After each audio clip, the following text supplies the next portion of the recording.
সুস্থ প্রসূতি সন্তান প্রসবের পর কিডনি বিকল হয়ে কোমায়। মেদিনীপুরের পর কি জলপাইগুড়ি? বিষাক্ত স্যালাইন কাণ্ডের জের নাকি চিকিৎসার গাফিলতি? ঘটনার খোলসা করতে জলপাইগুড়ি কোতোয়ালি থানার দ্বারস্থ পরিবার।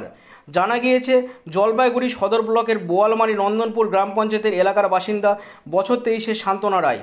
তিনি সন্তান সম্ভবা ছিলেন। গত 29শে ডিসেম্বর তাকে জলপাইগুড়ি মেডিকেল কলেজের অধীনে থাকা মাদার চাইল্ড হাবে ভর্তি করে পরিবার। ওই দিন রাতেই তার সিজার হয়। পুত্র সন্তান প্রসব করেন তিনি।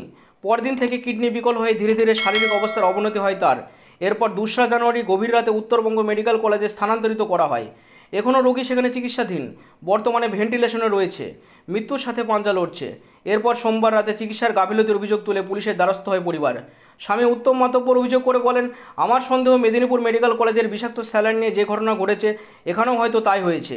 জলপাইগুড়ি মেডিকেল কলেজে ডাক্তার কল্যাণ খাঁ জানিয়েছেন, স্ত্রীরোগ বিভাগের বিভাগীয় প্রধান সহ মোট 5 জন বিশেষজ্ঞ চিকিৎসক নিয়ে একটি তদন্ত কমিটি গড়ে ঘটনার তদন্তের নির্দেশ দেওয়া হয়েছে বলে সিজার করা হয়। ঠিক আছে, সেখানে আমার দাদার প্রথম সন্তানেরটি, তাই অতটা হয়তো যেটা জানা ছিল না ব্যাপারগুলো যে কেমন কী হয়।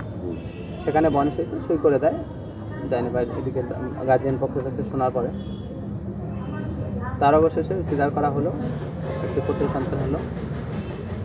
তারপরে একদিন যাবৎ ঠিকই ছিল, তারপরে পেচ্ছাপ বন্ধ হয়ে যায়, পেন্ট হওয়ার পরে রাতে কিছু দুইটা একটা ইঞ্জেকশন করে বাড়িতে, না এখানে মাঠে সিলাইন চালানো হয়।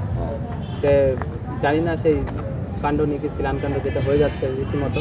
যদি এখনও আমাদের খবরের দর্পণ চ্যানেলটি সাবস্ক্রাইব না করে থাকেন তাহলে এখনই সাবস্ক্রাইব করুন, সঙ্গে বেল বাটনটি ক্লিক করুন আর পেয়ে যান সব খবরের দ্রুত ভিডিও আপডেট।